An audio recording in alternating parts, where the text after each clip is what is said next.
Akan coba renungkan beberapa kisah tentang diam yang ada di dalam Al-Quran. Setidaknya ada 4 apa 5 gitu kisah tentang amazingnya diam itu di dalam Al-Quran. Yang menurut saya nih, setelah saya coba tadabbur beberapa ayat tentang kisah diam ini dalam Al-Quran, ternyata sama, poinnya tuh sama di antara semua kisah, bahwa diam kalau kita lakukan itu tepat dan kita punya alasan yang jelas, maka diam itu akan menjadi jalan lahirnya keajaiban dalam hidup kita. Jadi jalan munculnya keajaiban dalam hidup kita. Banyak orang yang berbicara untuk membela diri, padahal kalau dia diam, Allah yang bela dia. Kita ngebela diri kadang-kadang gak ngaruh, karena pembelaan diri kita tuh dianggap subjektif. Tapi kalau Allah yang bela dia, Allah punya banyak cara dan Allah menggenggam hati manusia. Sehingga ketika misalnya kita ribut dengan seseorang, setelah kita menjelaskan duduk perkaranya, kita ngejelasin yang sebenarnya terjadi apa, udah cukup diam. Dan jangan melanjutkan perdebatan. Kenapa? Biar nanti sisanya Allah yang akan beresin. Nah, ini butuh apa untuk bisa kayak gini nih? Butuh iman. Karena kalau kita imannya lemah, kita kayak agak meragukan Allah bakal ngebelain kita. Padahal kita dalam posisi yang benar, mungkin kita akan terus-terusan bela diri. Kita akan tulis panjang sampai di scroll, kita akan narasi dengan kata-kata, kita akan berdebat, kita akan kerahkan semua teman-teman yang bisa ngebelain kita, kita akan cari semua argumen, kita akan cari semua kesalahan dia dibalikin. Semua cara ini adalah cara orang untuk membela diri dengan cara berucap. Ternyata di Al-Quran Allah pernah menceritakan kepada kita cara membela diri dengan diam.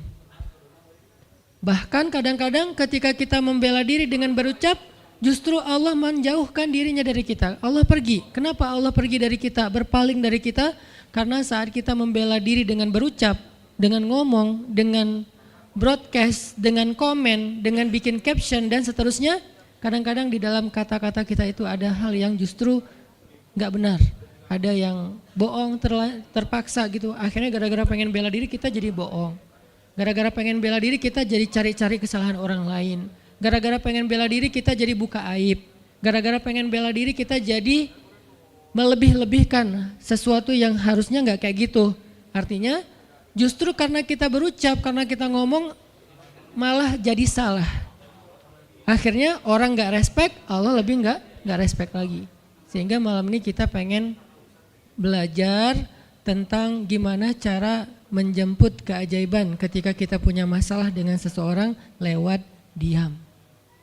Mungkin teman-teman sering mendengar hadis yang disampaikan oleh para penceramah, para ustadz.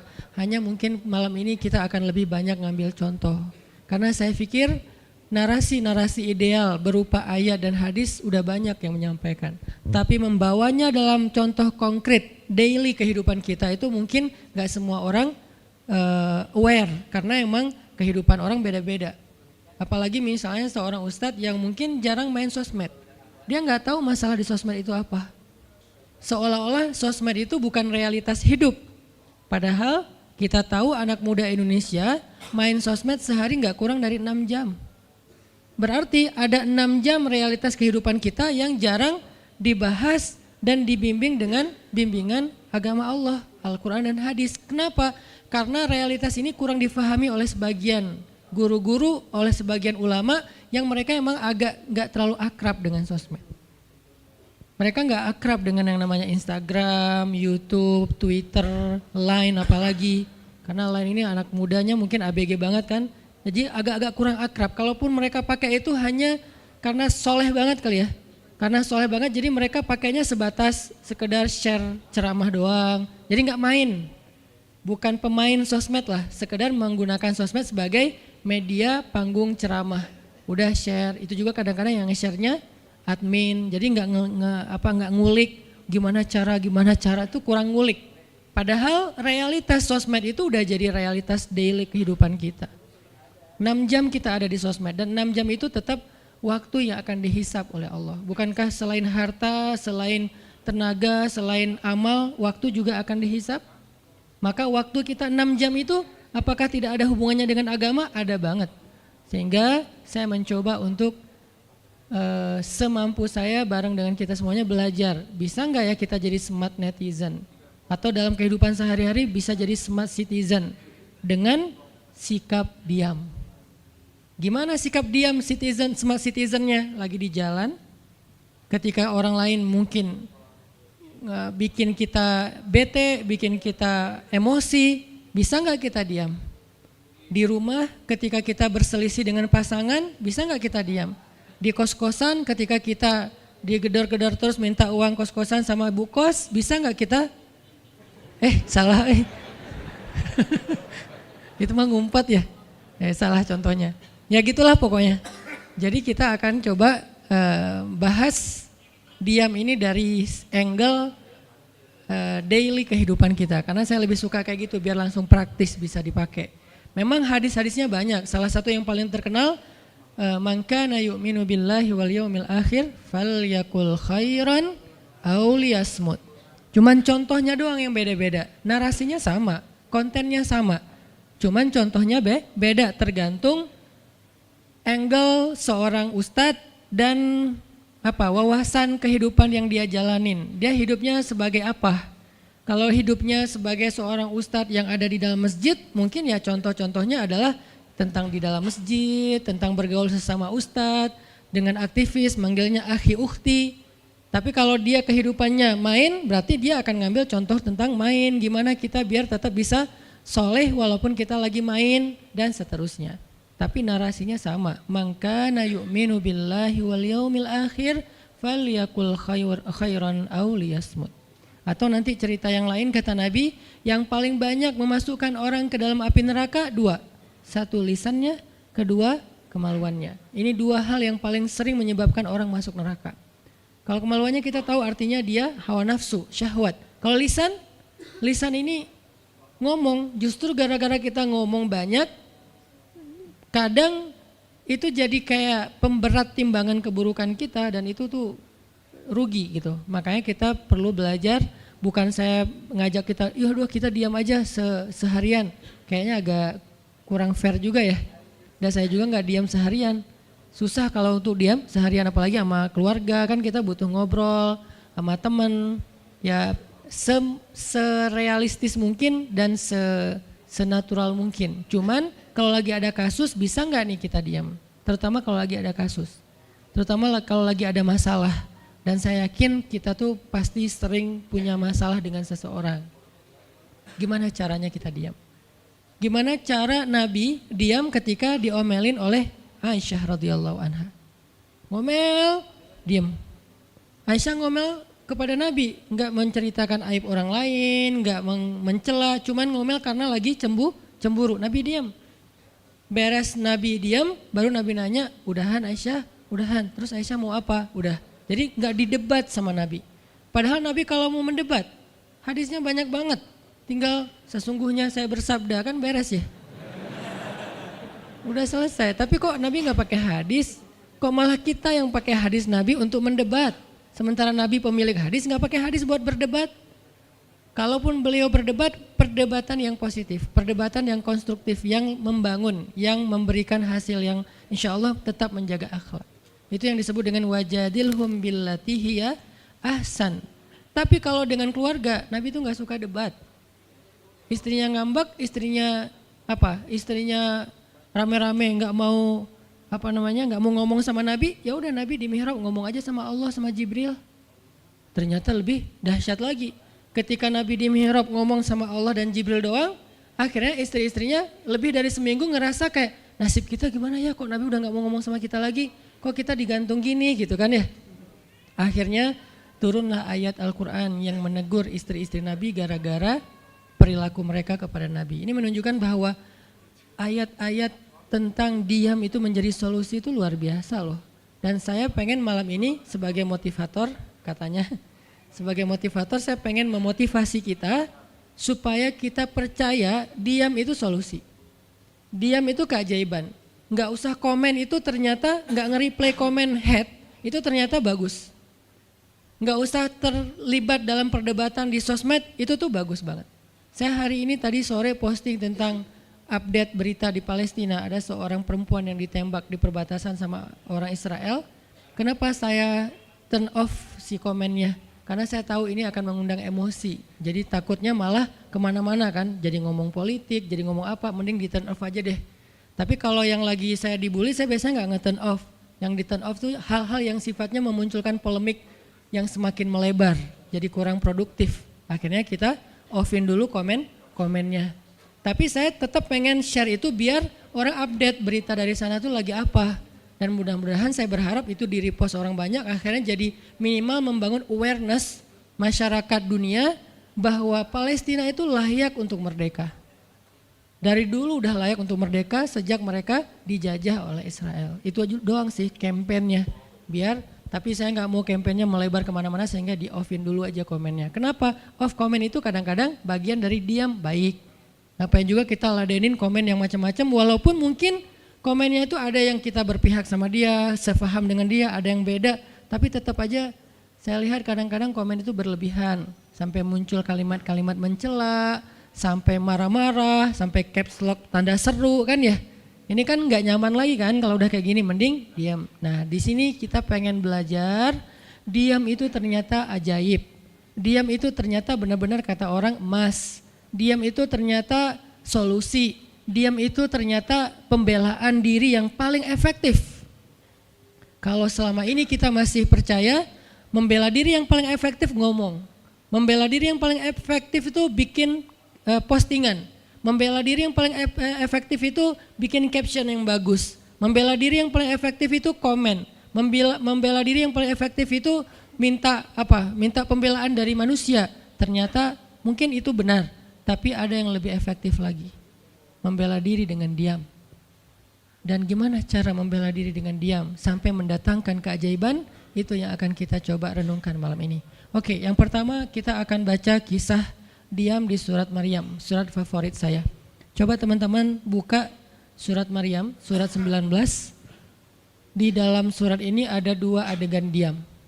Pertama, adegan diamnya Nabi Zakaria, yang kedua adegan diamnya Maryam. Surat 19, surat Maryam, ayat 10.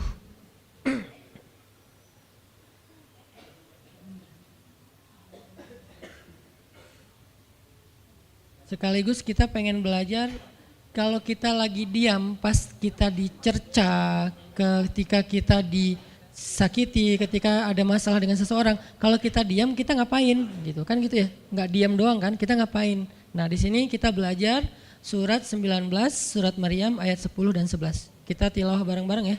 Saya baca, habis itu teman-teman ikutin. A'udzu billahi minasy syaithanir rajim. Silahkan.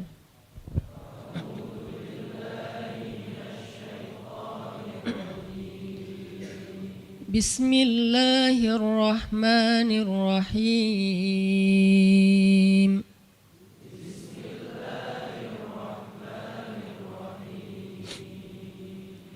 Qala rabbi ij'al li ayah.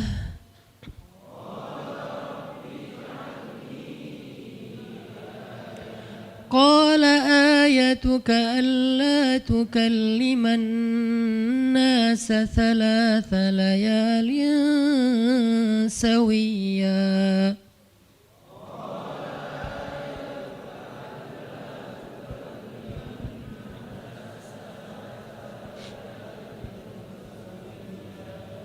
فخرج على قومه من المحراب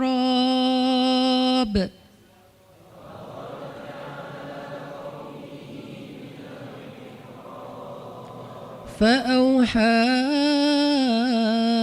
إليهم أن سبحوا بكرة وعشيا.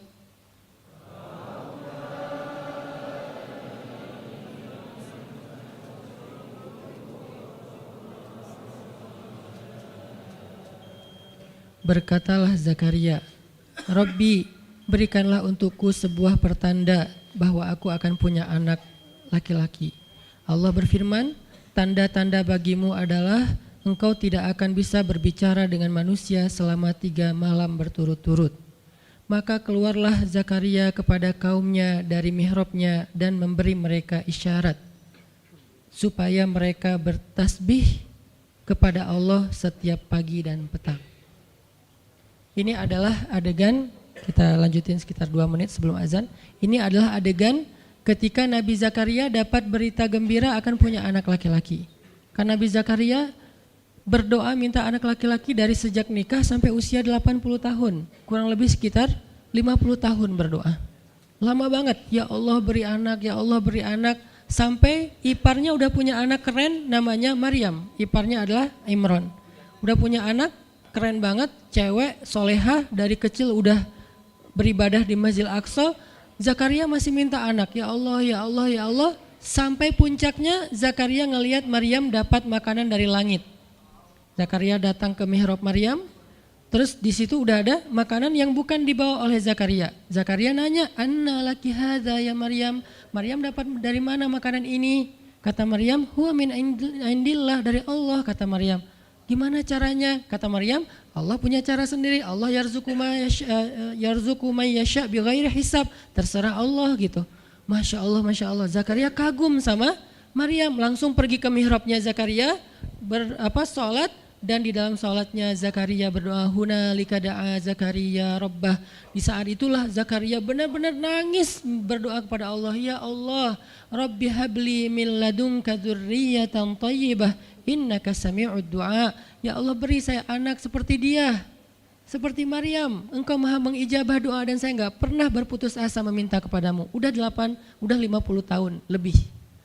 Tiba-tiba Allah bilang, ya Zakaria, inna nubasyiruka bi ghulam ismuhu Yahya lam naj'al lahu min qablu samia. Zakaria, sekarang kami akan perkenankan doamu, kamu akan punya anak, beri dia nama Yahya. Belum pernah ada anak seperti dia yang soleh di muka bumi. Zakaria kaget, walaupun doa tapi beliau masih berpikir kayak gimana caranya saya punya anak. Ini kayak tarik-tarikan antara logika manusia dengan iman. Imannya percaya Allah Maha Kuasa, tapi logikanya gimana caranya? Istri saya sudah tua, saya juga udah tua. Lalu Nabi Zakaria bertanya untuk biar lebih tenang, supaya logikanya nggak ragu lagi. Kalau imannya udah mantap, tinggal logika. Zakaria tanya, beri saya ij'al li ayah, beri saya bukti, tanda, gimana cara saya punya anak. Kata Allah, tandanya alla tukalliman nas salasa layalin sawiya. Kamu tiba-tiba nggak bisa ngomong. Kamu sehat, kamu nggak punya masalah, tapi kamu nggak bisa ngomong. Mau ngomong tuh gak bisa. Kamu bisa tilawah, kamu bisa zikir, tapi kamu gak bisa ngomong. Bisa subhanallah, subhanallah, subhanallah. Bisa alhamdulillahi rabbil alamin. Gak bisa. Jadi baca Quran, kalau ada Quran, tapi dulu kan Taurat ya. Baca Taurat bisa, zikir bisa, hayya ala sholah, kalau azan ada azannya bisa. Pokoknya semua bisa kecuali mau ngomong tuh gak bisa. Masya Allah ya, luar biasa. Kenapa? Karena Allah pengen Zakaria zikir aja 3 hari. Jangan ngomong dengan manusia walaupun ucapannya baik kecuali zikir. Jadi kalau mau ngomong dengan manusia, subhanallah, masya Allah, alhamdulillah, bismillah. Cuman gitu doang ngomongnya. Gak bisa, lu mau kemana? Gak bisa. Insya Allah gitu. Jadi cuman bisa zikir. Saking Allah pengen Zakaria menghabiskan 3 hari sebelum Allah tunjukkan keajaiban hanya dengan berzikir. Apa poinnya di sini? Kalau kita pengen ada keajaiban dalam diam, maka isilah diam kita dengan zikrullah. InsyaAllah nanti kita lanjutkan setelah salat isya. Bismillahirrahmanirrahim. Teman-teman semuanya, kita lanjutkan tadabbur kita terhadap ayat di surat Maryam, ayat 10 dan 11, kisah keajaiban yang diperoleh oleh Nabi Zakaria alaihissalam. Dengan Allah anugerahkan untuk beliau anak yang super duper keren luar biasa yang bernama Yahya alaihissalam. Dan salah satu cara Allah Subhanahu wa taala mendidik Nabi Zakaria untuk menjemput keajaiban itu adalah Allah menyuruh Zakaria untuk diam dan mengisi diamnya dengan zikratullah bukratan wa asiyya. Mengingat Allah pada waktu pagi dan pada waktu petang. Artinya diisi dengan zikir. Dan waktu itu Nabi Zakaria menurut ulama tafsir, beliau tidak cacat lisannya, benar-benar bisa ngomong. Hanya tidak bisa bicara dengan manusia tapi bisa berzikir. Jadi beliau bisa zikir, bisa mengucapkan kalimat-kalimat Alkitab yaitu Taurat. Beliau bisa membaca ayat-ayat Allah, beliau bisa mengucapkan kalimat bismillah dan seterusnya, tapi nggak bisa ngomong dengan manusia. Dan itu terjadi selama 3 malam. Dan akhirnya setelah 3 malam, Nabi Zakaria tiba-tiba dapat berita gembira kalau istri beliau hamil. Ini pelajaran penting banget buat kita. Kalau ini pernah berlaku terjadi kepada Nabi Zakaria, keajaiban dengan cara kayak gini, maka ini juga akan terjadi kepada kita. Itulah alasan kenapa kisah tersebut direkam dalam Al-Quran. Supaya dia menjadi pelajaran hudan lil muttaqin. Itu kenapa Allah katakan Al-Quran hudan lil muttaqin. Petunjuk bagi orang yang bertakwa. Orang yang pengen memperbaiki diri. Orang yang pengen dapat solusi. Muttaqin, orang yang pengen wa may yattaqillaha yaj'al lahu makhraja. Dapat jalan keluar. Wa yarzuqhu min haitsu la yahtasib. Dikasih rezeki yang enggak terduga-duga. Wa may yattaqillaha yaj'al lahu min amrihi yusra. Diberikan kemudahan. Wa may yattaqillaha yaj'al lahu yukaffir anhu sayyi'atih, dihapuskan semua dosa. Wa yu'zim lahu ajra, dikasih reward yang berlipat-lipat. Maka siapa yang pengen dapetin keajaiban-keajaiban orang bertakwa itu, maka jadikanlah Al-Quran sebagai petunjuknya, hudan lil muttaqin. Nah, gimana cara kita jadiin Al-Quran sebagai petunjuk? Jawabannya juga ada di ayat yang sama, la raiba fih, jangan ragukan ayat-ayat Al-Quran, termasuk kisah-kisah yang ada di dalamnya. Sehingga kalau kita benar-benar percaya kisah Nabi Zakaria mendapatkan keajaiban dengan cara diam dan zikir, maka kita coba terapin itu dalam masalah hidup kita, insya Allah kita juga akan mendapatkan keajaiban dan kejutan seperti yang didapatin oleh Nabi Zakaria. Itu pesan poin yang ada di dalam ayat 10 dan 11 surat Maryam.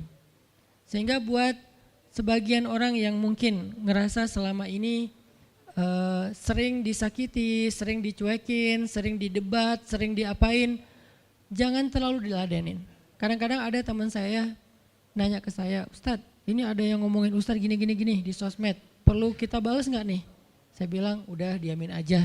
Itu tuh santai, tapi sebetulnya itu ada kayak alasan kenapa saya memilih sikap itu, bukan karena kayak males ribut. Sebetulnya kadang-kadang kan ribut itu kayak nyenengin ya, kayak olahraga apa ya, emosi gitu kan. Rame-rame di sosmed itu kayak asik kan, kayak kita ngegame gitu kan. Jadi nge-replay komen-komen orang kayak lucu-lucuan gitu. Saya pernah lihat Rachel V-nya bagus juga sih, ini bukan dalam hal negatif tapi positif, makanya saya sebutnya nama. Rachel itu kan main kemarin ke Australia sama New Zealand. Terus ada dia lagi foto-foto gitu di sana bareng dengan suaminya. Tiba-tiba ada yang komen, Sel, lo gak cocok di tempat itu, tempatnya bagus tapi gara-gara lo jadi kurang bagus gitu. Terus dia jawab, ya gue gak cocok tapi dompet gue cocok, kata dia. Kadang-kadang perlu digituin juga sih ya, biar paham. Karena kata Ustaz Abdul Somad, sombong kepada orang yang sombong adalah sedekah. Tapi itu mah pilihan, Rasal memilih sikap santuy. Tapi dengan dia guyonin, kalau saya memilih sikap diam aja deh. Karena saya takut kalau saya ngomong malah jadi panjang debatnya dan saya merasa nggak mampu untuk selalu membela diri dengan argumen. Karena membela diri dengan argumen kadang-kadang ya kalau bahasa Ustadz Umar Mita, orang yang mencintaimu tidak butuh alasan, orang yang membencimu tidak akan menerima alasan. Jadi kayak ya udahlah diamin aja. Ternyata dengan kita diam muncul aja keajaiban, banyak keajaiban. Jadi benar-benar saya percaya banget diam itu tuh keajaiban. Dan itu berlaku dalam dakwah, berlaku dalam masalah keluarga. Ketika istri lagi ngambek, dia misalnya komen panjang di sosmed, di WhatsApp misalnya, dia kayak misalnya namanya juga lagi ngambek ya, ngomong panjang di WhatsApp. Kalau saya sabar untuk diam, itu tuh beres dengan sendirinya dan akhirnya malah lebih baik. Tapi kalau saya kepancing, jadi kita balas-balesan. Sepanjang hari WhatsAppan terus nggak beres-beres, tapi hasilnya makin lama tuh tangan pegel, hati panas. Karena kayak pengen dia balas apa, oh balesin lagi, balesin lagi, terus aja gitu habis energi dan kerasa gitu capeknya tuh luar biasa. Tiba-tiba muka jadi lebih tua gitu kan ya. Tiba-tiba berkerut semua, terus warna kulit makin doff gitu. Ini gara-gara efek stres kali ya. Jadi intinya adalah jangan diladenin, diamin aja setelah kita klarifikasi fitnah. Kalau itu berbentuk fitnah, tetap kita butuh tabayun, klarifikasi biar tidak menyebar fitnah. Tapi beres klarifikasi nggak usah diperpanjang. Berapa kali mungkin teman-teman ngelihat, mungkin saya pernah ada, nggak ada apa-apanya sih dibandingkan Ustadz Felix. Kalau beliau lebih pro lah dalam masalah kayak gini. Kalau saya beberapa kali dibully di sosmed, pernah nggak saya ladenin? Hampir nggak pernah. Cuman klarifikasi maksudnya, udah beres, diamin aja, diamin. Sepahit apapun, sepanas apapun kalimatnya, yang kadang-kadang Ustadz nggak baca, penasaran soalnya. Kalau kita diam karena nggak baca, mungkin nggak ada challenge-nya kan. Ini baca, komennya semua sampai ribuan itu satu-satu dibaca tuh. Oh gini ya, bisa gini ya orang ngomong teh. Terus aja dibacain satu-satu. Capek cari air putih, minum lagi, baca lagi gitu. Terus sampai beres dibaca itu. Mungkin 2 hari lah baru khatam. Saking banyaknya komen. Tapi mencoba lagi belajar, bukan udah jago enggak, sama sekali enggak. Mencoba lagi belajar, bisa enggak setelah udah panas banget, gergetan banget beberapa, udah bisa banget tuh dibalesin, di replay. Jangan deh, ada yang udah di replay panjang, dihapus lagi enggak jadi. Kenapa? Karena masih belajar yakin diam itu keajaiban. Dan selama ini saya ngebuktiin diam itu emang keajaiban. Kenapa? Karena Allah pernah mengisahkan kisah Zakaria dan kisah-kisah yang lain, bagaimana mereka dapetin keajaiban dengan cara diam. Ini yang kita coba pengen rubah sedikit persepsi kita. Enggak selalu bela diri dengan ngomong, kadang kita bela diri itu dengan diam. Enggak selalu kita dapetin keajaiban itu dengan hanya mengandalkan manusia, tapi justru kita dapetin keajaiban saat kita mengandalkan Allah Subhanahu wa taala. Itu tuh dahsyat. Yang kedua, sekarang setelah Nabi Zakaria dapat keajaiban anak yang soleh banget, sampai Allah kisahkan di ayat 13 gimana solehnya dia, 14, 15 dan seterusnya.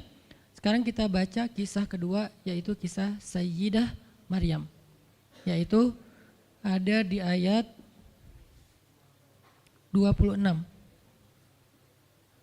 Petikannya ada di, cuplikannya ada di ayat 26. Kalau kisah Maryam mah dimulai dari ayat 16 ya.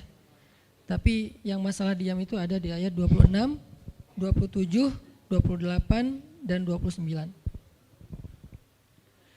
Bismillahirrahmanirrahim. Silakan.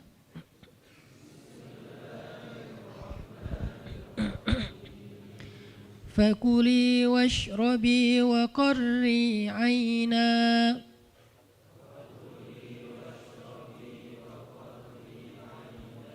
fa imma tarayinna minal bashari ahadan fakuli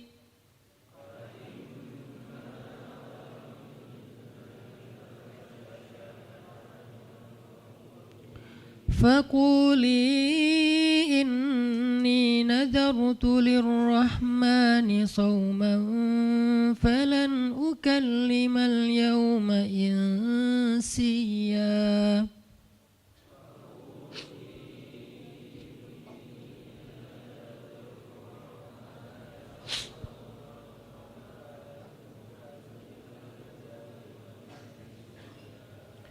فأتت به قومها تحمله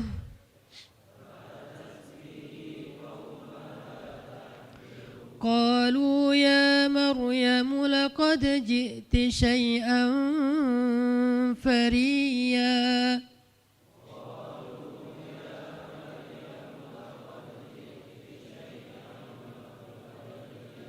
يا أخت هارون ما كان أبوك امرأ سوء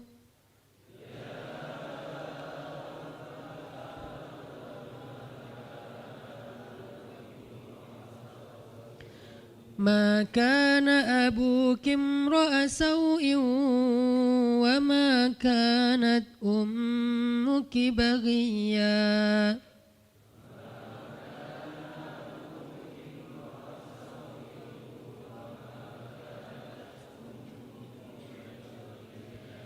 فأشارت إليه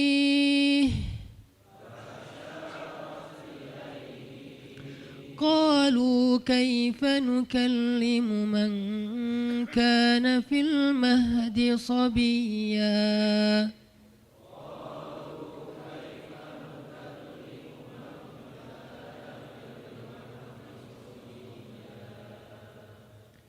Dan maka makan dan minumlah dan bersenang hatilah engkau wahai Maryam, dan jika engkau bertemu dengan seseorang katakanlah sesungguhnya saya telah berazam untuk berpuasa pada hari ini dan saya tidak akan berbicara dengan manusia pada hari ini.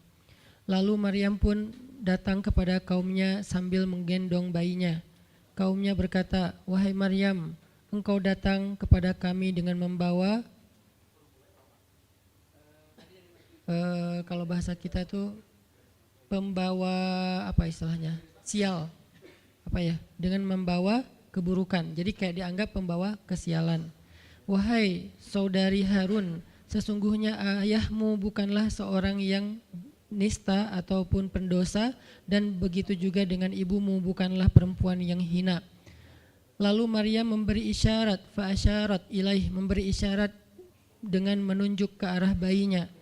Lalu mereka berkata, bagaimana kami akan berbicara dengan seorang bayi yang masih digendong oleh ibunya, maksudnya masih terlalu kecil. Ini adalah cuplikan adegan Maryam ketika baru pulang kampung. Jadi ceritanya di ayat sebelumnya, ketika kandungan Maryam semakin besar dan enggak bisa disembunyikan dari penglihatan manusia, Maryam pun pergi menjauh ke sebuah tempat yang tidak ada siapa-siapa. Fahamalathu fantabadat bihi makanan qasiyya. Dia menjauh, mengucilkan diri ke tempat yang enggak dilihat oleh siapa-siapa sampai melahirkan. Jadi kurang lebih sekitar 3 bulan 4 bulan Maryam enggak ada di Al-Quds, enggak ada di di Masjidil Aqsa dan sekitarnya. Dia pergi mengasingkan dirinya supaya tidak ada yang menghujat Maryam karena ngelihat perutnya sudah semakin besar dan dia enggak punya suami. Setelah melahirkan, akhirnya Allah perintahkan Maryam untuk pulang. Setelah Allah ngasih makan, minum dan kebahagiaan buat Maryam, fakuli washrobi wa qarri aina, dengan adegan korma yang menjatuhkan buah-buah rutop dan seterusnya, pulanglah Maryam. Nah, Maryam tahu ketika dia pulang dengan membawa bayi, dia pasti akan dihujat, dicela, dicaci maki, dibully oleh kaumnya. Lalu Allah memberi kepada Maryam bekal, gimana cara ngadepin yang kayak gitu-gitu. Kata Allah, kalau kamu ketemu manusia, ketemu orang-orang, ketemu kaummu, bilang ke mereka, saya tidak berdebat hari ini. Saya enggak akan berdebat. Jadi dia tetap bisa ngomong, tapi dia bilang, saya enggak akan berdebat. Saya enggak akan bicara dengan siapapun hari ini, karena saya sudah bernazar untuk diam. Bilang kayak gitu kepada kaummu. Maka fa'atat bihi qaumaha tahmiluh. Maka datanglah Maryam kepada Al-Quds, kepada kota Al-Quds dengan membawa bayinya yang digendong. Datang. Baru dari ujung kota kelihatan Maryam, muncullah orang-orang Bani Israel semuanya rame di pasar-pasar mereka, semuanya menghadang Maryam. Maryam tiba-tiba dihadang di gerbang kota Al-Quds. Gak boleh masuk kota Al-Quds. Tadinya ada yang satu orang lihat, Maryam, langsung dia datang ke kota, dia umumkan ke semua orang, wahai Bani Israel, perempuan yang hina yang kita cari-cari sekarang sudah datang membawa bayi haramnya, membawa bayi selingkuhnya, membawa bayi hasil zinanya. Akhirnya orang-orang yang ada di Masjidil Aqsa, yang ada di rumah-rumah, yang ada di pasar, semuanya berkumpul di depan gerbang kota. Menghalang Maryam masuk. Kebayang gak perasaan Maryam? Padahal dia itu lahir di situ, dia beribadah di situ, ayahnya orang situ, ulama pula, pamannya nabi pula di situ, tapi dia sekarang dihadang oleh semua penduduk Al-Aqsa, penduduk Al-Quds, Bani Israel. Ketika Maryam mendekat, mereka mengatakan, ya Maryam, laqad ji'ti syai'an fariya. Ini bahasa Al-Quran. Kalau aslinya lebih tercela daripada ini, karena ini bahasa Al-Quran yang tinggi, Allah menggunakan bahasa simbolik saja. Yang terjadi, mereka mencela Maryam. Mereka bilang, Maryam kamu pembawa sial, Maryam kamu perempuan hina, Maryam kamu tukang zina, Maryam kamu selingkuh, Maryam kamu ternyata pelakor, segala macam. Kebayang gak seorang perempuan yang mulia dituduh dengan kata-kata kayak gini? Sedih. pengen jawab, pengen bilang saya ini nggak pernah berbuat dosa, ini nih Allah yang ngasih kepada saya nggak punya suami dan saya diberikan anak yang suci dan segala macam, enggak. Tanya kepada Zakaria kalau nggak percaya, saya punya buktinya segala macam, nggak usah, diam aja. Maryam bisa ngomong kalau mau. Maryam by the way adalah perempuan secerdas Sayyidah Aisyah. Dia itu kayak Aisyah cerdasnya, kayak Khadijah bijaksananya, kayak Fatimah lembutnya, kayak Asiyah sabarnya.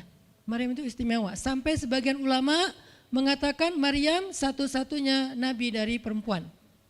Satu-satunya nabi dari golongan perempuan. Sebagian kecil ulama ada yang menyebutkan demikian. Sehingga mereka menyebut Maryam alaihassalam. Saking Maryam ini keren banget, istimewa banget. Tapi jumhur ulama sejarah mengatakan Maryam bukan nabi, tapi dia perempuan solehah, orang soleh, bahkan satu dari 4 perempuan sempurna di muka bumi dan tidak ada yang kelima. Cuman ada 4. Kamula minar rijali katsir, kata Nabi. Laki-laki yang sempurna itu banyak, yaitu para rasul dan para nabi. Walam yakmul minan nisa illa arba'ah, tidak ada perempuan yang sempurna kecuali 4. Asiyah istri Fir'aun, kemudian Maryam anaknya Imran, kemudian Khadijah istri Rasulullah dan Fatimah bintu Rasulullah. Artinya Maryam ini istimewa banget. Dia kalau mau argumen, dalilnya lebih banyak daripada para rabi-rabi Yahudi yang ada di situ. Karena ketika Maryam dulu berkhidmat di Masjid Aqsa, Maryam itu nggak belajar seperti yang lain-lain. Karena kan dulu orang Bani Israel itu paling anti sama cewek ya. Buat mereka perempuan itu kasta kedua. Seolah-olah perempuan itu nggak punya hak yang sama dengan laki-laki. Laki-laki punya hak belajar di Masjid Aqsa, perempuan nggak boleh. Ini kesenjangan gender di masa Bani Israel dulu. Jadi kalau ada yang mau nuduh Islam sebagai tidak memperhatikan masalah gender, dia harusnya baca sejarah. Justru Islam, Al-Quran, Taurat, Injil mengangkat perempuan untuk setara dengan laki-laki. Awalnya perempuan itu hina di masyarakat Bani Israel, dianggap pembawa sial. Sampai masyarakat jahiliyah sebelum Islam datang, apa yang terjadi dengan bayi perempuan? Dibenamkan dalam pasir hidup-hidup, dibunuh, dilempar dari bukit supaya mati langsung seketika. Kenapa? Termasuk Umar pernah membunuh bayi perempuan. Umar radhiyallahu an. Kenapa dia sedih banget? Karena dia ingat masa lalu ketika dia pernah membunuh bayi perempuan. Kenapa mereka membunuh bayi perempuan? Karena dianggap perempuan ini membawa sial. Tapi datang Islam mengubah tradisi itu. Mengubah persepsi publik. Yang tadinya perempuan dianggap hina, dalam Islam dikatakan surga ada di bawah telapak kaki ibu. Muncul harga diri perempuan naik. Apalagi sebaik-baik kalian yang paling baik untuk istrinya dan aku yang paling baik untuk istriku di antara kalian. Muncul lagi hadis, kalau seandainya laki-laki mau bersabar terhadap istrinya, maka harusnya dia bersabar 70 kali sehari kalau dia disakiti oleh istrinya. Yang ke-71 baru dia boleh marah. 70 belum boleh marah. Jadi perempuan, ibu-ibu, istri kalau mau bikin suaminya sebel, sampai 69. Atau 70 boleh lah. Tapi yang ke-71, nah ini udah layak dimarahin. Tapi kan gak pernah ada sampai 70 kan. Paling juga 10%-nya lah, 7 kali sehari. Dan itu istiqomah setiap hari. Hari ini kok kamu gini lagi sih, kemarin udah beda hari. Jadi beda hitungannya, 0 lagi mulai dari awal. Tapi nanti ada hadis penyeimbang. Nabi itu kan bijaksana banget. Yang diajarin bukan cewek doang, cowok juga diajarin.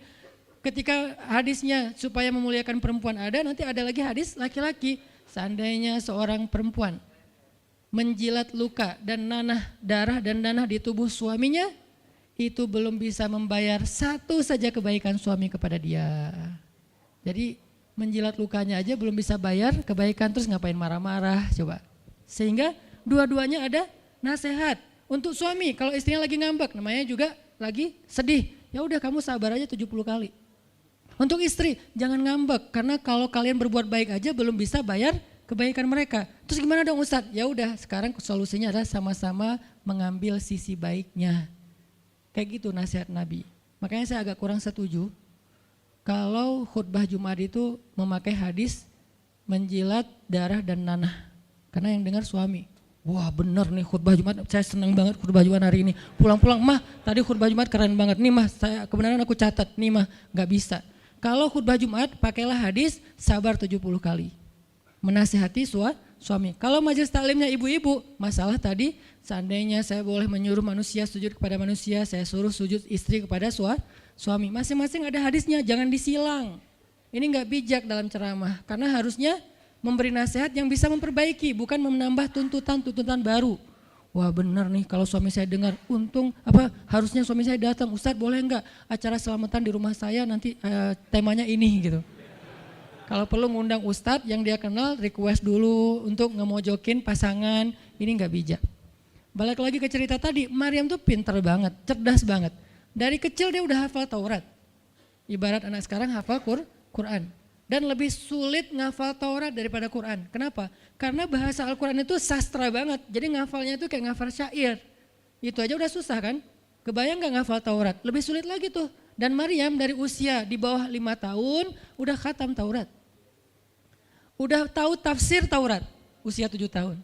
Bahkan saking keren dan pinternya Maryam, kadang-kadang ketika Maryam ngobrolin tentang Taurat sama Zakaria, itu Zakaria sampai geleng-geleng kepala. Maryam, gitu maksudnya, sampai nanya ke Maryam, gitu om maksudnya. Maryam ngomongnya ke Zakaria udah kayak ngajar gitu, saking pinternya Maryam. Jadi hadis-hadis Zakaria Maryam hafal. Kan para anbiya tuh punya hadis kan, hadis Zakaria dihafal oleh Maryam. Tauratnya Musa dihafal oleh Maryam. Kebijaksanaan para nabi dihafal oleh Maryam. Dia dari usia 10 tahun itu udah jadi ulama besar Maryam. Artinya kalau misalnya orang mau berargumen dengan Maryam, dia punya banyak bahan. Dia punya banyak narasi, dia lagian Maryam itu pintar ngomong, tapi Maryam diam. Jadi kalau kita ngerasa pintar ngomong, pintar komen, pintar apa, tetap aja kita punya alasan harusnya kita diam. Karena Maryam yang lebih daripada kita ternyata juga diam. Akhirnya Maryam diam. Dikatakan ya ukhta Harun, diingatkan lagi dengan kemuliaan keluarga Imran. Ya ukhta Harun ma'akana abuki imra'asau. Wa ma kanat ummuki baghiya. Ayah kamu itu Imran loh Maryam, kamu enggak malu punya bayi di luar pernikahan sementara keluarga kalian itu keluarga baik-baik. Apa kamu tega menyakiti ayahmu, mencoreng nama besar dan nama baik keluarga besarmu dan seterusnya. Maryam makin luar biasa, panas banget, sedih banget. Dan Maryam itu yang lebih berat lagi teman-teman. Mungkin kalau kita digituin agak kebal ya. Terutama cowok lah. Cowok kalau digituin agak kebal karena emang kurang berperasaan sih kalau cowok ya. Coba lihat dari angle cewek. Cewek itu lebih peka loh dari kita. Kita mah mungkin lebih mudah lah diam. Diomelin, diam aja. Karena kita kan orangnya agak santuy gitu kan. Kalau cewek itu gak bisa gitu. Makanya lihat angle ini dari angle cewek. Kalau tadi Zakaria, sekarang Maryam. Dan Maryam lebih peka daripada semua cewek yang ada di muka bumi. Lebih perasa lagi daripada perempuan yang ada di muka bumi. Sangat-sangat pemalu. Saking pemalunya ketemu cowok keren, ta'awuz coba. Cewek itu perasaannya lebih dalam daripada kita. Jadi kalau misalnya cewek-cewek, Maryam tuh gak punya, ketemu cowok keren aja dia ta'awuz. Siapa cowok keren yang ditemui Maryam? Jibril. Gabriel loh yang ditemuin. Dan waktu itu Jibril menjelma. Apa? Fatamassala laha basyaron sawiyya. Jibril menjelma sebagai basyaron sawiyya. Allah yang ngomong tuh, cowok keren.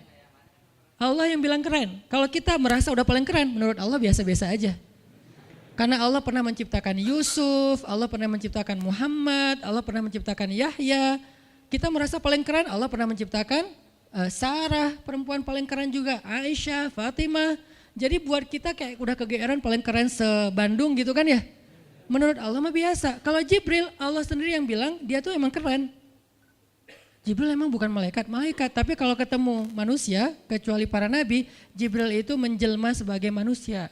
Supaya tidak terlihat wujud aslinya. Karena gak kuat orang ngelihat wujud aslinya Jibril. Nabi Muhammad aja pertama ngelihat Jibril dengan wujud aslinya pas di Gua Hiro itu lari tuh. Takut, saking ngerinya Jibril tuh. Jangankan manusia, malaikat aja segan sama Jibril. Jibril lewat malaikat. Gak berani malaikat. Kenapa saya bilang kok disegani? Allah yang bilang di Al-Quran. Dia itu malaikat yang disegani. Dzu mirratin. Dzu mirrah kalau bahasa kita malaikat yang sangat berwibawa. Sehingga di antara malaikat aja gak ada yang sembarangan bicara sama Jibril. Mau bicara sama Jibril kayak aduh segan, malu, gitu malaikat, cuman gak pakai itu mah Sunda ya. Pokoknya malaikat mah gak berani ngomong sama Jibril saking segannya, kenapa gagah banget wujud aslinya. Ketika dia membentangkan sayapnya, itu sayap menutupi timur dan barat. Jadi matahari, bulan, bintang udah gak kelihatan. Yang kelihatan cuma Jibril dengan keagungannya. Itu belum Allah ya, baru ciptaan Allah. Jibril, salah satu makhluk Allah yang paling agung. Sehingga saking kerennya Jibril, Allah gak menyebutnya dengan nama malaikat. Padahal golongannya malaikat, tapi Allah menyebutnya dengan ruh.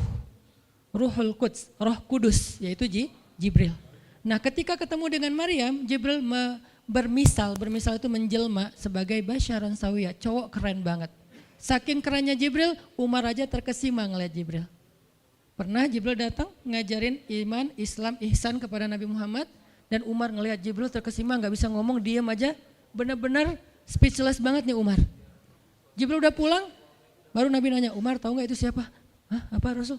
Gitu, saking masih kayak terkesima, apa Rasul? Tahu nggak barusan siapa? Siapa ya Rasulullah? Saya nggak kenal orang itu, kok keren banget. Kata Rasul, itulah Jibril. Masya Allah, itu Jibril. Ya Alhamdulillah bisa ngeliat Jibril langsung, tahu gitu tadi. Gitu ya. Kalau bahasa kita mah udah langsung pengen foto-foto kan sama Jibril. Kebayang nggak cowok sekarang lihat Jibril? Baru lihat apa artis Korea aja kita udah kayak gimana kan, BTS atau apa, udah segala macam, udah guling-guling. Udah gigit jari, baru BTS doang. Kadang-kadang gak ngeliat BTS langsung, cuma lihat di TV doang udah aku gak bisa gini, aku gak bisa gitu kan ya. Belum ketemu Jibril loh. Jadi gak ada lah artis sekeren Jibril. Baru Yusuf aja udah pada ngiris tangan, belum malaikat. Sampai ketika cewek-cewek ketemu Yusuf, mereka bilang apa? Ini bukan manusia, ini malaikat. Jadi gantengnya Yusuf tuh bukan ganteng-ganteng apa? Itulah. Ganteng kok hewan gitu kan. Ini ganteng-ganteng malaikat. Belum ada tuh film atau sinetron itu. Yusuf itu ganteng-ganteng ganteng-gantengnya tuh malaikat. Levelnya tuh level malaikat. Jadi kalau ada Jibril, ada Yusuf kayak, nih yang mana Yusuf, mana Jibril ya? Keren dua-duanya. Nah Jibril datang ketemu Maryam bukan di atas panggung rame-rame. Berdua coba, intimate banget kan. Kalau di atas panggung teriak-teriak gak keren lah, biasa aja. Ini tuh berdua, private banget. Di satu ruang kecil, berdua gak ada yang tahu, tiba-tiba Jibril berdiri di depan Maryam, senyum dengan khas senyumnya malaikat yang mematikan gitu. Maryam pas buka mata lagi zikir, ngelihat Jibril depan matanya keren banget, langsung Maryam bilang apa? A'udzubillah. Wibawa banget kan Maryam? A'udzubirrahmani minka in kunta taqiyya. Jadi emang elegan sih orang-orang soleh tuh. Dia langsung nunduk, dia bilang a'udzubirrahmani minka in kunta taqiyya. Aku berlindung kepada Allah yang Maha Rahman. Kenapa ngomongnya Rahman? Karena keren. Kalau enggak keren, a'udzubillah. Karena keren, a'udzubirrahman. Tapi masih ta'awuz, cuman pakainya Rahman karena Allah tuh Maha Pengasih yang udah bikin kamu tuh keren. Diksinya luar biasa ya. Maryam enggak bilang a'udzubillahi minasyaitonirrajim. Enggak, ini enggak layak dibilang syaitan, ini terlalu keren. Jadi nggak bisa auzubillah, auzubirrahman. Berarti Maryam itu pinter. Sampai dia bisa milih diksi Asmaullahil Husna. Dia nggak pakai diksi Allah, dia pakai diksi Ar-Rahman. Karena yang datang itu wajahnya tuh wajah orang baik, tapi keren. Akhirnya auzubirrahmani minka in kunta taqiyya, kata Maryam. Jibril juga elegan, paham maksud Maryam. Maksudnya kamu siapa? Itu pertanyaannya. Maryam nggak nanya, kamu siapa ya? Enggak gitu. Kan gaya culun-culun kayak caper gitu kan. Kamu siapa ya? Aku ada salah sama kamu. Enggak gitu sih Maryam ngomongnya. Saking elegannya Maryam, dia nanya kamu siapa tapi pakai kalimat zikir. Keren gak sih? Kita kadang-kadang zikir, A'udzubirrahmani minka in kunta taqiyya. Artinya apa Mbak? Sama-sama gak elegan ya? Kalau Maryam sama Jibril dua-duanya elegan. Bahasa orang elegan itu emang banyak kode sih. Jadi kita mah yang polos-polos kayak gini, yang remeh-remeh rempeyek gak jelas gini, ya gak akan paham kalau gak baca tafsir. Makanya kalau mau theater of mind, baca Quran itu pakai tafsir, pakai kisah. Baru kita ngerti kondisinya, oh gitu banget ya, dahsyat banget ya kejadian waktu itu. Jibril datang dengan wujud yang kerennya. Maryam pengen nanya kamu siapa, kok tiba-tiba masuk ruangan saya, tapi bahasanya a'udzubirrahmani minka in kunta taqiyya. Aku berlindung kepada Allah yang Maha Baik darimu kalau kamu takut kepada Allah. Maksudnya kamu siapa? Takut gak kamu sama Allah? Baru Jibril mengatakan saya adalah utusan Allah, berarti malaikat, untuk memberi kabar kepadamu kalau kamu akan punya anak. Baru Maryam melihat, gimana saya punya anak? Ya udah ada obrolan nih. Dan mereka udah biasa aja, oh Jibril, saya kira siapa? Udahlah, nggak mungkin. Artinya udah kayak gitu nih kesolehan Maryam. Artinya Maryam itu orang yang sangat peka banget, perasaannya dalam banget. Terus nanti ketika Maryam melahirkan anak, tahu nggak kata-kata Maryam apa? Ya laitani mittu qabla hadha wa kuntu nasyam mansiya.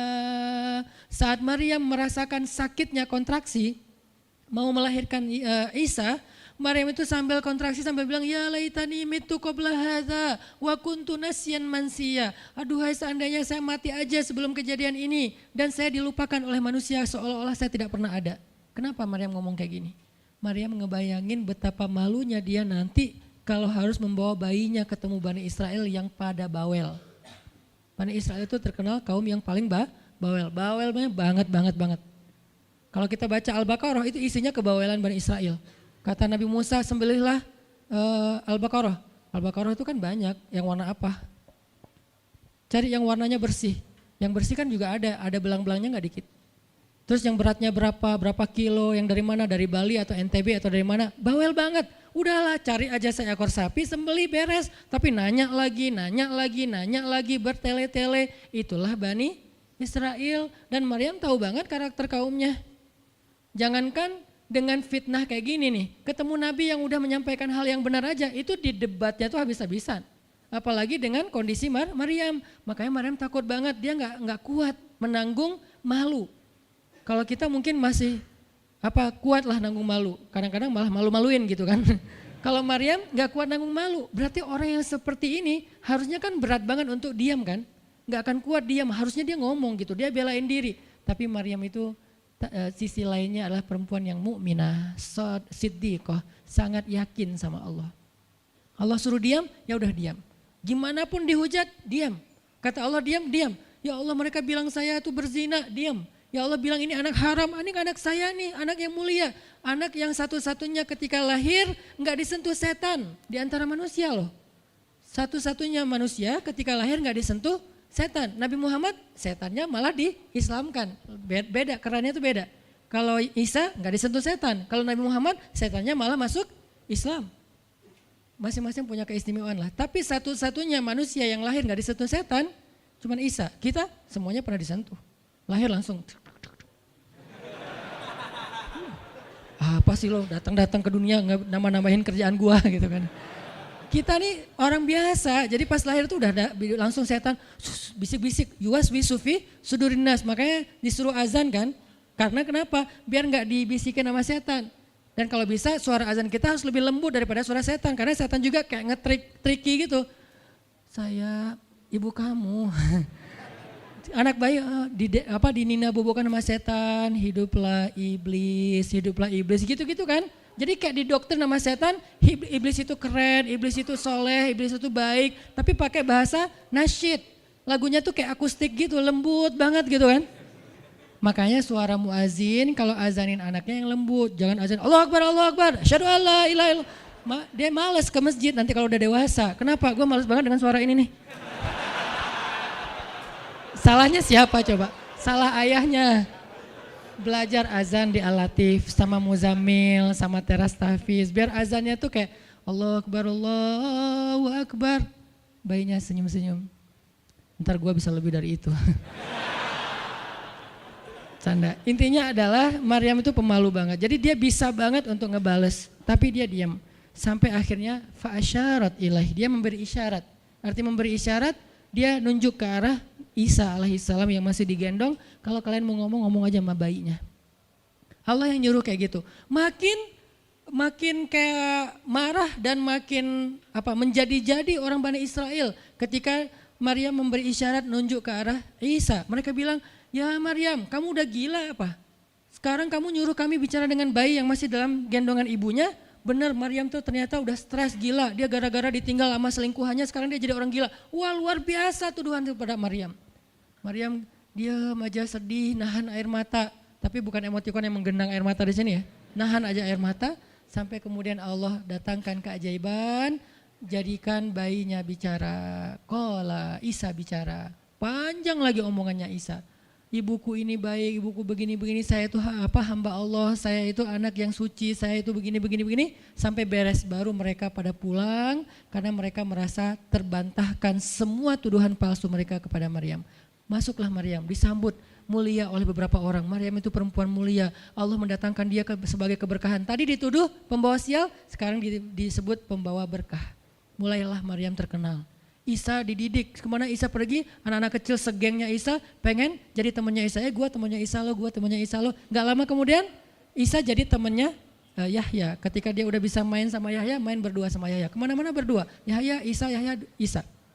Tapi usianya agak jauh berbeda. Ketika Yahya udah masuk SD, Isa barulah lahir. Jadi kayak agak sekitar 7-10 tahun lah kurang lebih mereka jarak usianya. Tapi pas Isa udah remaja, mereka udah nyambung ngobrol.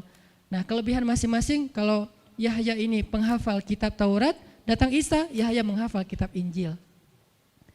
Yahya Nabi, Isa Rasul, satu level di atas Nabi. Kalau Nabi mengikuti ajaran Rasul sebelumnya, kalau Rasul membawa ajaran baru.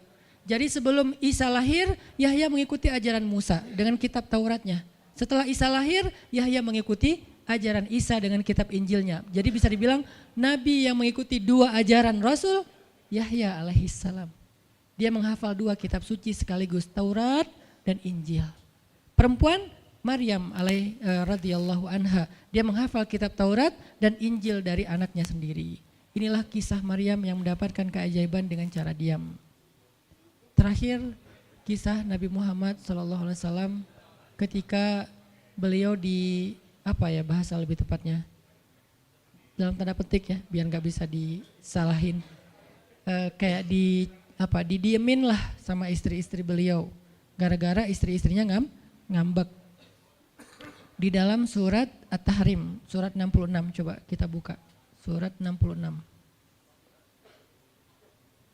Ini juga kalau teman-teman baca kisah surat ini tuh luar biasa ya, kita kayak baca novel atau kayak nonton film, keren banget. Saya memang senang banget dengan sirah Nabi dan para anbiya, dan terutama kalau sirah ini berbentuk storytelling, bukan data sejarah ya, karena membaca data sejarah itu emang agak-agak liar sih. Tapi kalau storytelling kan kita adegan ya, wah seru ya, itu lebih keren daripada Disney, Marvel, Endgame, satu apalah. Lebih seru baca sirah kalau kita paham. Surat 66 ayat 4, ayat 5. Ayat 5. Itu tuh ceritanya, saya langsung ke ceritanya aja. Ceritanya kan waktu itu Nabi itu punya kebiasaan kalau habis asar sampai maghrib, Nabi ngapain pertanyaannya? Apa sih yang dilakuin Nabi antara asar dengan maghrib? Ternyata kebiasaan Nabi di hari Jumat di hari-hari biasa antara asar dengan maghrib itu adalah keliling ke rumah-rumah istrinya. Antara asar dengan maghrib itu waktu family time lah, keliling antara rumah-rumah istrinya. Kalau nggak habis dalam satu hari, besok dilanjutin. Nah hari itu Nabi datang ke rumah Maria yang dari Mesir itu, istri beliau yang dari Mesir, Maria Kiptiyah, dan lama di rumah Maria, nggak pindah-pindah gitu. Sementara Hafsah sama Aisyah udah nungguin Nabi di rumahnya Aisyah berdua, karena emang Hafsah sama Aisyah ini kan ngegeng banget ya berdua ya. Kayak soulmate banget lah, walaupun sama-sama istri Nabi, tapi mereka kayak fair, berdua tuh gak ada masalah. Kalau yang dengan yang lain mereka cemburu. Nungguin di rumah Aisyah, Hafsah, Nabi di rumah siapa sih sekarang? Kata Hafsah, di rumah Maria. Kok lama banget sih di rumah Maria, dikasih makan apa sih? Gak tahu tuh, dari tadi kita tungguin gak datang-datang, kan sesama cewek nih ngobrol. Lama gak datang-datang, menjelang maghrib Nabi baru datang. Aisyah udah agak bete nih, lama banget sih giliran di Maria aja datang lama, di rumah saya gak datang-datang. Begitu Nabi datang, tuh Nabi datang. Dia aja Aisyah sama Hafsah. Assalamualaikum. Waalaikumsalam. Kayak ngambek gitu kan. Kata Nabi, Aisyah kenapa? Hafsah kalian kenapa? Kata Aisyah, ya iyalah sedih. Kok di rumah Maria lama banget dikasih makan apa sih, enak ya? Kata Aisyah. Enggak makan apa-apa, cuma minum madu. Oh kata Hafsah, pantesan kok bau mulutnya gak enak. Pasti madunya gak benar tuh di sana tuh. Iya gak benar, jangan minum madu lagi kata Aisyah. Kata Nabi, ya udah mulai sekarang saya nggak akan minum madu lagi. Demi apa? menyenangkan hati Aisyah. Aisyah langsung yes, Nabi gak akan minum madu lagi demi saya. Berarti saya kan istimewa banget. Kenapa bisa istimewa?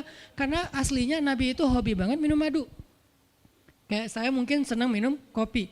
Tapi demi istri, mulai sekarang saya gak akan ngopi lagi. Kan istri saya ngerasa, wah demi aku tuh dia gak mau ngopi lagi. Kan keren kan? Akhirnya Aisyah ngomong ke istri-istri yang lain. Kalian tahu gak? Kata Aisyah. Kayak ngomong di grup gitu kan. Tapi grupnya bukan grup WhatsApp, grup mereka gitu. Kalian tahu gak? Nabi sekarang gak akan minum madu lagi loh. Kenapa? Karena aku. Wah keren ya Aisyah, istimewa banget ya. Sampai Nabi rela gak minum madu. Padahal madu itu baik, Nabi senang juga demi Aisyah.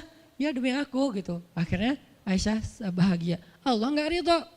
Begitu Nabi ngomong kayak gitu, Allah turunkan ayat pertama surat At-Tahrim. Ya ayuhan Nabi. Jibril langsung turun, ya Rasulullah ada pesan. Ada pesan tuh dari Allah. Kata Rasulullah, pesan apa Jibril? Nih, ya ayuhan Nabi. Lima tuharrimu ma ahallallahu lak tabtaghi mardhata azwajik. Kenapa engkau mengharamkan apa yang Allah sudah halalkan bagimu? Hanya pengen menyenangkan hati istrimu, wahai Rasul. Astagfirullah, salah ngomong saya. Mengharamkan ya Allah halalkan. Astagfirullah ya Allah, mulai sekarang saya akan minum madu lagi. Astagfirullah, maafin saya ya Allah. Jibril balik ke Allah, kasih tahu Nabi akan minum madu lagi. Nabi ngomong ke istri-istrinya, ngumpulin semuanya kecuali Aisyah. Semuanya dikumpulin. Ada Hafsah di situ. Wah istri-istriku, maaf ya aku salah ngomong kemarin depan Aisyah. Sekarang aku akan meralat, mulai sekarang aku akan minum madu lagi di rumah-rumah kalian. Jadi kalau sore aku lagi datang, siapkanlah madu seperti biasanya. Terus istri-istri Nabi ngerasa, Masya Allah Nabi sekarang minum madu lagi demi kita, gitu kan ya. Kan antara mereka kan saling pengen nunjukin siapa yang paling istimewa kan. Demi kita sekarang Nabi udah minum madu lagi, Nabi sampai meralat kata-katanya. Akhirnya ternyata kalimat itu sama Hafsah disampaikan ke Aisyah. Kalau bahasa sosmed kita di capture, di forward. Kan bahaya banget kan.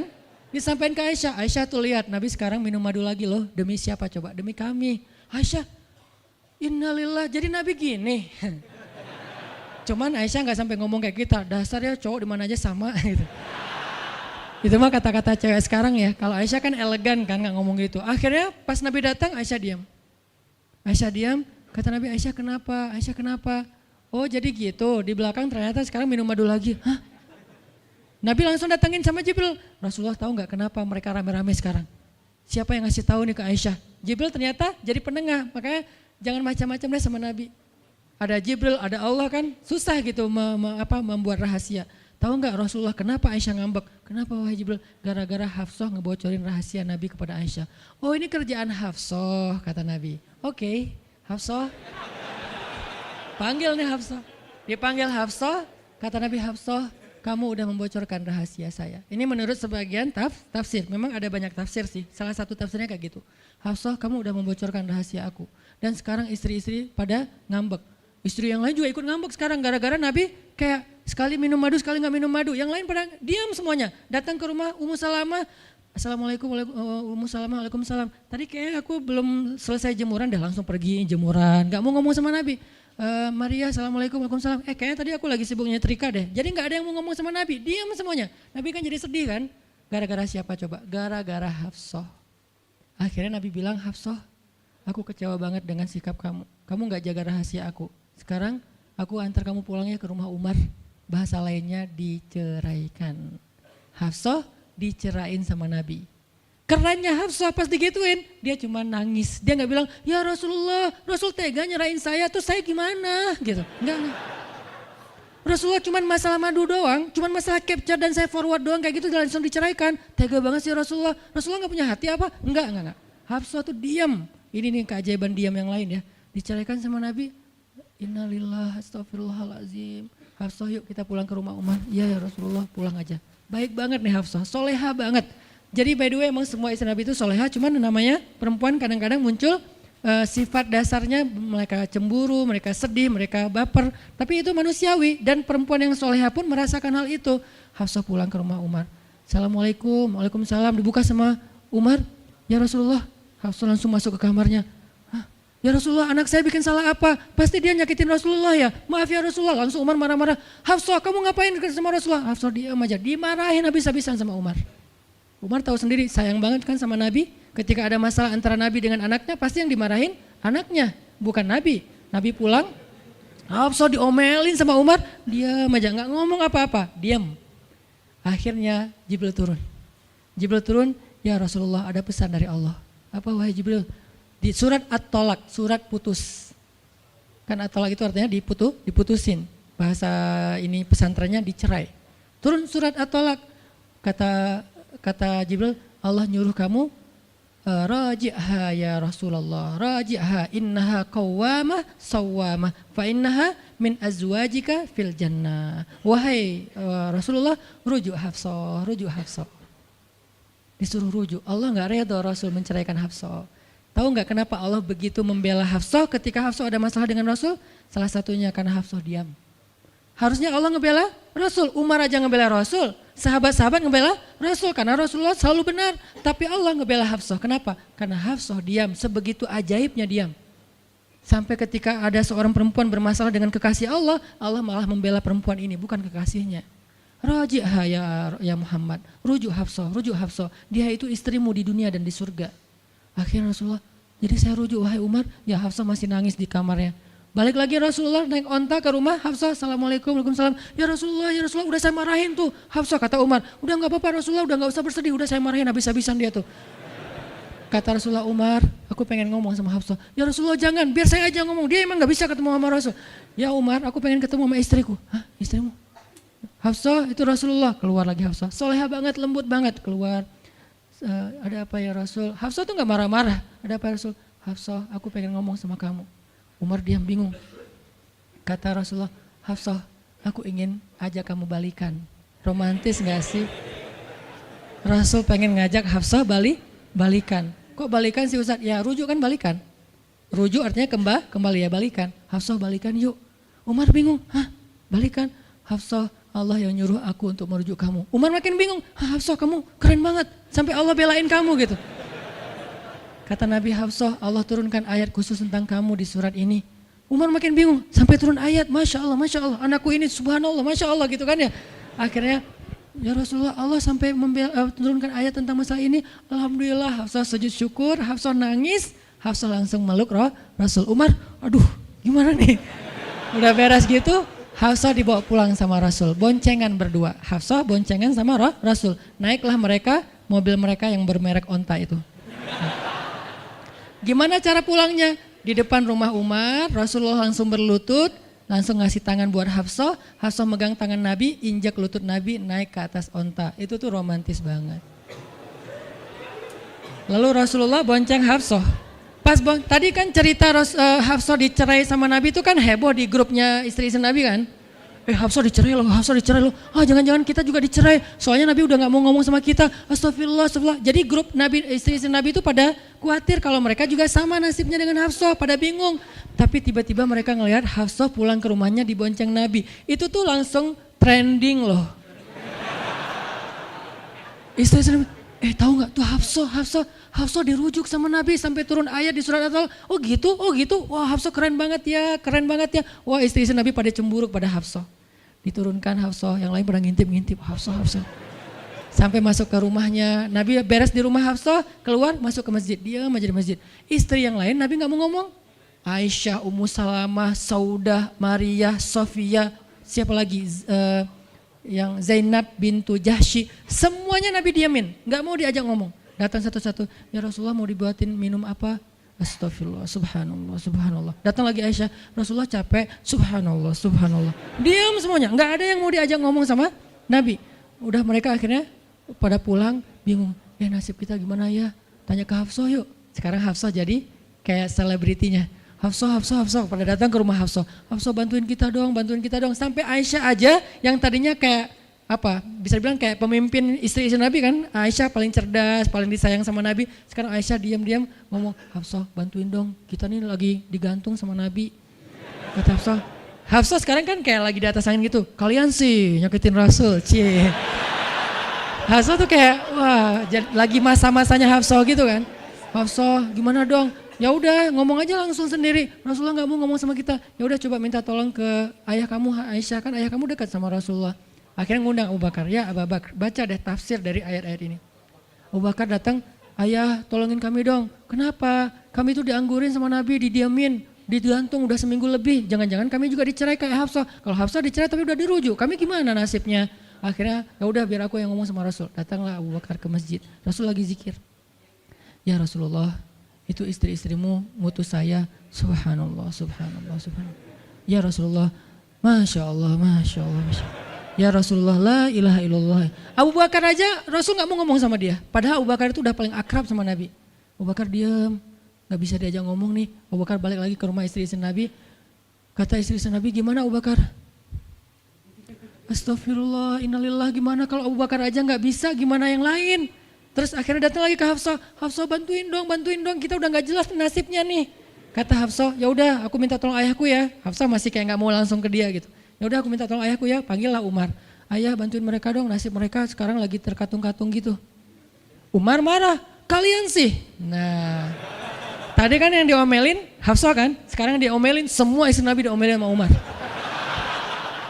Dan salah satu kalimat omelannya Umar, itu tuh kerennya Umar sampai di-repost sama Allah. Coba, ada gak manusia yang kata-katanya di-repost Allah? Gak ada, cuman Umar.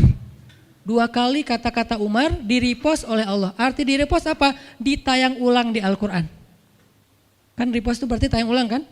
Di-capture, langsung di-copy, paste, langsung ditayangin. Itu tuh kata-kata cuman Umar yang pernah digituin sama Allah. Kata-kata Umar apa?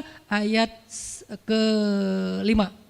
Kata Umar, kalau kalian gak minta maaf sama Nabi, Allah bisa aja mentalak kalian, menceraikan kalian dari Nabi, lalu menggantikan untuk Nabi istri yang lebih solehah, lebih hafizah, lebih bertaubat, lebih baik, lebih cantik, lebih perawan daripada kalian. Itu tuh kata Umar yang ada di ayat ke-5. Jadi bisa dibilang ayat ke-5 adalah ayat repostnya kata-kata Umar, saking kerennya Umar. Sampai Nabi pernah bilang kalau ada Nabi setelah aku, Umar lah orangnya, cuman gak ada Nabi setelah aku. Jadi kalau ada orang yang benci sama Umar, saya heran, dia baca sirah apa? Karena Umar tuh keren banget, Abu Bakar tuh keren banget. Kalau kita baca sirah mereka dahsyat tuh. Dan kalau ada yang bilang Umar sama Ali itu gak akur, aneh juga. Karena Ali memberi nama anaknya, yang pertama Abu Bakar, yang kedua Umar, yang ketiga Utsman. Ketika ditanya sama Umar, ya Abul Hasan kamu memberi nama mereka dengan nama-nama kami, kenapa? Kata Ali, aku berharap mereka jadi orang soleh seperti kalian. Terus gimana caranya? Ali ngasih nama Umar sementara dia benci sama Umar, gak mungkin dia benci. Masa ngasih nama orang yang dibenci kan? Dek namanya siapa? Namrud. Kok Namrud sih? Kan ayah saya benci banget sama Namrud. Datang lagi, dek namanya siapa? Iblis. Kok iblis sih gitu kan ya? Gak mungkin lah. Ngasih nama anak pasti karena sayang. Kayak saya ngasih nama Aisyah, Maryam, Mutia, Yahya, Ertugrul. Itu karena emang saya ngefans dan ngidolain banget dengan nama-nama ini. Yahya, Ayyash, 3 tokoh di situ. Nabi Yahya, Ayyash sahabat Nabi, dan Yahya Ayyash mujahid Palestina. Jadi 3 tokoh sekaligus. Nabi Yahya saya ngidolain banget supaya Yahya jadi anak kecil yang seperti Nabi Yahya menghafal Quran. Kedua, Ayyash itu sahabat Nabi Muhammad. Kemudian yang ketiga, Yahya Ayyash sekaligus itu nama mujahid Palestina yang paling pintar ngerakit banyak senjata-senjata untuk ngelawan Israel, dan dia dibunuh sama Israel. Saking Israel benci sama Yahya Ayyash, untuk membunuh Yahya Ayyash mereka ngebom 1 blok untuk membunuh Yahya Ayyash, dan mudah-mudahan dia syahid dalam dalam kejadian itu. Artinya saya ngefans gitu. Ali juga kayak gitu. Balik lagi ke cerita tadi, akhirnya ngundang Umar. Umar datang ke Rasulullah. Ya Rasul, saya diutus istri-istrimu. Subhanallah, subhanallah. Ya Rasul, bicara dong, kasihan mereka kayak digantung.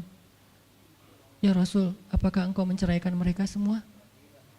Baru Rasulullah ngeliat ke arah Umar, Rasulullah tersenyum, Rasulullah bilang, enggak wahai Umar. Allahu Akbar, kata Umar. Dia langsung takbir, Allahu Akbar. Istri-istri Nabi dengar suara takbirnya Umar, itu pertanda, kode, berarti berita gembira. Istri-istri Nabi juga Allahu Akbar, rame gitu kan. Umar masuk ke rumah istri Nabi, wah Umar, Busyra ya Umar, Busyra berita gembira, wahai Umar, ya berita gembira, kalian tidak diceraikan oleh Nabi. Tapi jangan macam-macam lagi ya. Ya Umar, ya. Akhirnya sujud syukur semuanya. Beres sujud syukur, mereka bilang, kita masak-masak yuk untuk Rasul yuk, syukuran. Di rumah siapa? Ya di rumah Hafsah lah.